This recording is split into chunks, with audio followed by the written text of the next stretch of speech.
दोस्तों हम सब जानते हैं कि टेलीकॉम सेक्टर में जो कंपनी आज इंडियन मार्केट को रूल कर रही है वो है रिलायंस जियो। पर जियो लॉन्च के पहले अगर मैं 2014-15 की बात करूं तो उस समय जो नेम टॉप पर थे वो थे Airtel, idea, Vodafone, BSNL and Aircel. और ये हैरानी की बात है कि इन सब में एयरसेल ही एकमात्र ऐसी कंपनी थी जो ना तो गवर्नमेंट के अंडर थी और ना ही कोई बड़ा बिजनेस ग्रुप इसे ओन करता था। ये कंपनी एक ही आदमी ने बिल्ड की और फिर उसी आदमी ने डुबाई भी। अब सवाल ये उठता है कि वो आदमी था कौन और कैसे उस अकेले इंसान ने एयरटेल, आइडिया और टाटा डोकोमो जैसी बड़ी कंपनीज को टक्कर दी, और क्या कारण रहा होगा जो इतनी बड़ी कंपनी एकदम से खत्म भी हो गई। क्या इसके लिए सिर्फ जियो जिम्मेदार था, क्या कंपनी के पास सफिशिएंट पैसे नहीं थे, या फिर कारण कुछ और ही था।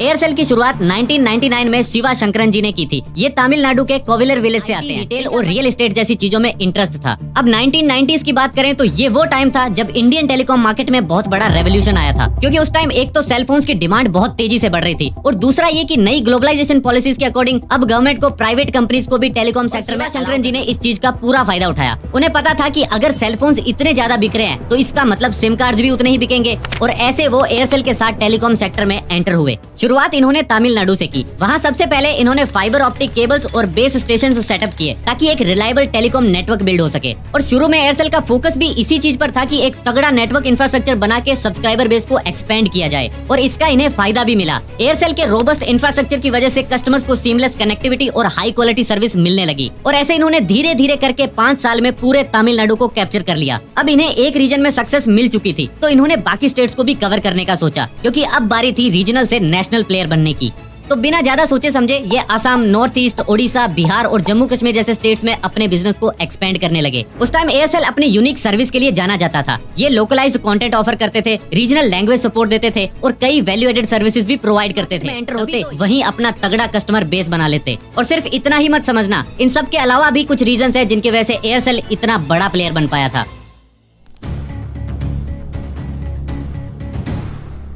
जैसे जैसे इंडियन टेलीकॉम मार्केट इवॉल्व हुआ वैसे वैसे एयरसेल ने भी न्यू टेक्नोलॉजीज को अडॉप्ट किया। तो बात है 2003 के आसपास की, जब इंडिया में सिर्फ 2G इंटरनेट ही अवेलेबल था। इसीलिए एयरसेल ने टाइम से पहले ही GPRS और एज को अडॉप्ट कर लिया था। अब आप ये सोचोगे कि इन दोनों का काम क्या है, तो देखो अगर आपने 2G इंटरनेट यूज किया है तो आपको पता होगा कि पहले टावर सिग्नल के साथ G या E लिखा होता था। G मतलब GPRS और E मतलब एज। इसे थोड़ा डिटेल में जानते हैं। देखो फोन में वायरलेसली इंटरनेट चलाने के लिए कुछ टेक्नोलॉजीज का सपोर्ट चाहिए होता है, जैसे कि GPRS, एज, HSDPA, HSPA+ और LTE। GPRS और एज का मैंने बता दिया कि ये 2G इंटरनेट को सपोर्ट करते हैं। इसमें हाईएस्ट इंटरनेट स्पीड 384 kbps तक जाती है, और इस टेक्नोलॉजी में आप वॉइस कॉल के साथ इंटरनेट यूज नहीं कर सकते। इसीलिए आपको शायद याद होगा कि पहले के टाइम में हमें इंटरनेट यूज करने के लिए कॉल को कट करना पड़ता था। इसके बाद आते हैं HSDPA और HSPA+। ये दोनों 3G नेटवर्क में यूज होते हैं। आपको मोबाइल फोन में सिंपली H शो होता है। इसमें अप टू 14 Mbps की स्पीड मिलती है। फिर जो HSPA+ होता है उसकी स्पीड 168 Mbps तक जाती है और इसका आइकन H+ शो होता है। इसके बाद आता है LTE यानी लॉन्ग टर्म इवोल्यूशन। ये 4G नेटवर्क्स में यूज होता है और इसकी स्पीड 300 Mbps तक जाती है।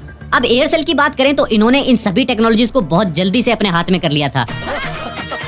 एयरसेल की दुनिया में बहुत कुछ मुमकिन है। It's time to move on. और ऐसे ये थोड़े ही टाइम में वो पहली कंपनी भी बन गई थी जिसके पास 2G, 3G और 4G ये तीनों सर्विसेज एक ही टाइम पर अवेलेबल थी, और ऐसे इन्होंने मोबाइल इंटरनेट यूजर्स का एक्सपीरियंस एनहेंस किया था। अब एयरसेल की सक्सेस को देखते हुए मलेशिया की एक कंपनी मैक्सिस कम्युनिकेशन ने इनके 74% शेयर्स खरीद लिए। इस पार्टनरशिप की वजह से एयरसेल को फाइनेंशियल रिसोर्सेज और टेक्निकल एक्सपर्टीज दोनों मिले। साथ ही इस कोलैबोरेशन के बाद एयरसेल ने कुछ अफोर्डेबल डेटा प्लान्स और न्यू इंटरनेट सर्विसेज भी लॉन्च की, जिससे वो कम टाइम में एक बहुत बड़ी ऑडियंस तक पहुंच पाए। अब इतनी सक्सेस देख के ये मत समझ लेना कि इनका सफर बहुत इजी रहा होगा, क्योंकि ऐसा बिल्कुल नहीं था। सबसे पहला चैलेंज है spectrum scarcity and costly auctions. पहले ये समझते हैं कि ये स्पेक्ट्रम होता क्या है। तो देखो स्पेक्ट्रम उस टेक्नोलॉजी को कहते हैं जिससे हम एयर के थ्रू हाई स्पीड कंपनी के टावर से जो इंटरनेट वायरलेसली हमारे मोबाइल फोन तक पहुंच पाता है उसकी जिम्मेदारी स्पेक्ट्रम की होती है। और ये स्पेक्ट्रम का मिलना इतना इजी नहीं होता, क्योंकि हर मोबाइल कंपनी इसके लिए लाइन में लगी होती है। और वैसे भी इंडिया में कमर्शियल स्पेक्ट्रम पहले ही बहुत कम है। ऐसे में कंपनीज को ज्यादा से ज्यादा बोली लगा के स्पेक्ट्रम को बाय करना पड़ता है, और एयरसेल ने भी ऐसा ही किया। साल 2010 में एयरसेल ने 65 बिलियन रुपीज स्पेंड किए आंध्र प्रदेश, आसाम, पंजाब और ओडिशा जैसे 13 स्टेट्स के स्पेक्ट्रम के लिए। इसके बाद दूसरा सबसे बड़ा चैलेंज है कंपटीशन एंड प्राइसिंग। देखो एक बात तो हमें पता है कि इंडिया में हर सेक्टर में कंपटीशन है, तो जाहिर सी बात है कि टेलीकॉम सेक्टर में भी हाल ऐसा ही है और सभी बड़े प्लेयर्स इस मार्केट के शेयर के लिए कम्पीट कर रहे हैं। अब कंपनीज को ये अच्छी तरह पता है कि इंडिया एक प्राइस सेंसिटिव मार्केट है और अगर मार्केट का शेयर चाहिए तो कम्पीट सिर्फ प्राइस पर ही कर सकते हैं। इसीलिए एयरटेल, आइडिया, डोकोमो और रिलायंस जैसी कंपनीज अपनी प्राइस स्ट्रेटेजीज को चेंज करती रहती थी, जिसके कारण एयरसेल को भी मार्केट में बने रहने के लिए ऐसा ही करना पड़ता था। इसके बाद अगला चैलेंज है infrastructure and network management. Telecom companies के लिए एक बड़ा चैलेंज रहता है रिलायबल नेटवर्क इंफ्रास्ट्रक्चर बनाना और उसे मेंटेन करना, क्योंकि कस्टमर्स और बिजनेस की डिमांड टाइम टू टाइम बढ़ती रहती है। इसीलिए उन डिमांड्स को मीट करने के लिए कंपनीज को कंटिन्यूअसली इंफ्रास्ट्रक्चर नेटवर्क्स को स्केल और इम्प्रूव करना पड़ता है। फिर जितने ज्यादा यूजर्स होते हैं उतना ज्यादा डेटा सिक्योरिटी के लिए भी पे करना पड़ता है। और अर्बन एरियाज में ये करना इजी है क्योंकि यहाँ कस्टमर बेस भी बहुत बड़ा होता है और रिक्वायर्ड एक्सपर्टीज भी मिल जाती है। बट रूरल एरियाज में ये काफी चैलेंजिंग रहता है। जहाँ अर्बन एरियाज में इतनी फास्ट इंटरनेट सर्विस अवेलेबल है, वहीं कुछ रूरल एरियाज में तो इंटरनेट ठीक से पहुंच भी नहीं पाया। और इसका कारण है रिमोट एरियाज में तगड़े नेटवर्क्स इसलिए नहीं बिल्ड हो पाते क्योंकि यहाँ बिल्डिंग और मेंटेनिंग दोनों में ही ह्यूज इन्वेस्टमेंट लगती है और कंपनीज को ये करना भी पड़ता है, क्योंकि अर्बन एरियाज में तो लोगों के पास और भी बहुत सारी कंपनीज अवेलेबल है, जिसके कारण वो बहुत जल्दी दूसरे ऑपरेटर्स की तरफ स्विच हो जाते हैं। पर रूरल एरियाज में तो ज्यादा ऑप्शंस ही नहीं होते, इसीलिए यहाँ लोग एक कंपनी के साथ सालों साल टिके रहते हैं। तभी तो हर टेलीकॉम कंपनी के लिए ये बहुत क्रूशियल हो जाता है कि वो रूरल और अर्बन दोनों ही एरियाज में अपना नेटवर्क इंफ्रास्ट्रक्चर बिल्ड करे। तो ये वो मेजर चैलेंजेस है जो एयरसेल ने फेस किए। अब चैलेंजेस तो फिर भी ठीक थे, मुश्किल तो तब हो गई जब चैलेंजेस की जगह प्रॉब्लम्स आने लगी। तो चलो देखते हैं कि वो कौन सी प्रॉब्लम्स थी जिनकी वजह से एयरसेल पूरी तरह से खत्म हो गया।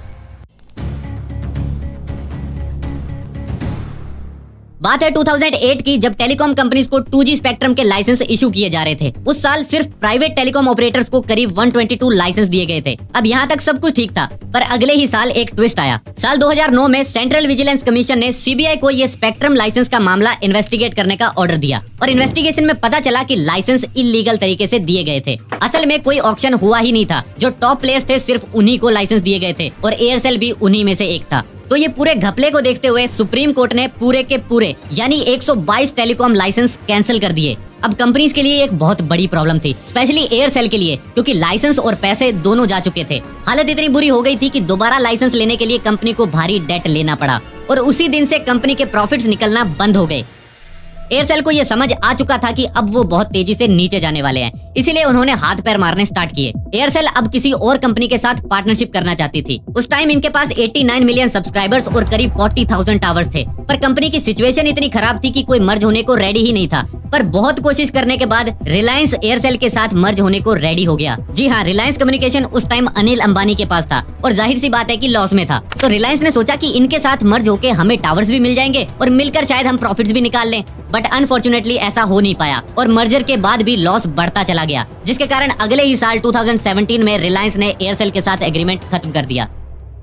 और फिर उसी टाइम टेलीकॉम मार्केट में मोटा भाई का जियो आया। अभी तक मार्केट सिर्फ कॉम्पिटिटिव था, पर जियो के आते ही सबको पता लग गया कि कंपटीशन अब हो ही नहीं सकता। जियो इतनी डिसरप्टिव प्राइसिंग के साथ मार्केट में आया कि बाकी कंपनीज के लिए उस प्राइस पर सर्विस प्रोवाइड करना इम्पॉसिबल हो गया। जिस टाइम 3G इंटरनेट का 1 GB 200 रुपए में मिल रहा था, उस टाइम इन्होंने 200 रुपए में 4G इंटरनेट अनलिमिटेड कर दिया। और अब ये एक ऐसा टाइम था जब एयरसेल के लिए वापस मार्केट में आना ऑलमोस्ट इम्पॉसिबल हो गया था। साथ ही बैड सर्विस और लॉसेस के कारण इनके यूजर्स को भी नेटवर्क क्वालिटी और कवरेज इश्यूज भी आने लगे, जिससे कस्टमर्स को रिटेन और मुश्किल हो गया। इसके अलावा पुअर सर्विस की वजह से एयरसेल अब डेली अपने कस्टमर्स लूज कर रहा था। इसके बाद एयरसेल के अपनी पेरेंट कंपनी मैक्सिस के साथ भी कुछ लीगल इश्यूज देखने को मिले। सिचुएशन इतनी बुरी होने के बाद भी एयरसेल को एक रशियन कंपनी से $8 बिलियन का ऑफर आया, पर चाहते हुए भी शिवा शंकरन अपनी कंपनी उन्हें सेल नहीं कर पाए, क्योंकि शिवा शंकरन जी को टेलीकॉम मिनिस्टर द्वारा फोर्स किया गया था कि वो अपनी कंपनी सिर्फ मैक्सिस को ही सेल कर सकते हैं और वो भी उनके डिसाइडेड प्राइसेस पर। और हुआ भी कुछ ऐसा ही। मैक्सिस ने एयरसेल के मेजॉरिटी स्टेक्स एक्वायर कर लिए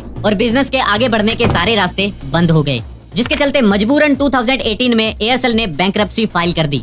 इसके बाद एयरसेल के जितने भी एसेट्स थे उन सबको कैप्चर किया गया ताकि क्रेडिटर्स और बाकी स्टेक होल्डर्स के लिए कोई रेजोल्यूशन निकल सके, और ऐसे खत्म हो गया। खैर, सफर तो खत्म हो गया, पर एयरसेल टेलीकॉम सेक्टर में एक ऐसा रोड मैप छोड़ गया जिसे आज बहुत से नए ऑपरेटर्स फॉलो करते हैं। और उस रोड मैप में ज्यादा कुछ नहीं, बस 2 ही चीजें थी। पहली ये कि शुरुआत एक रीजन से करो, फिर जब उस रीजन में आप नंबर 1 पर आ जाओ तो उसके बाद नेशनल लेवल पर जाओ।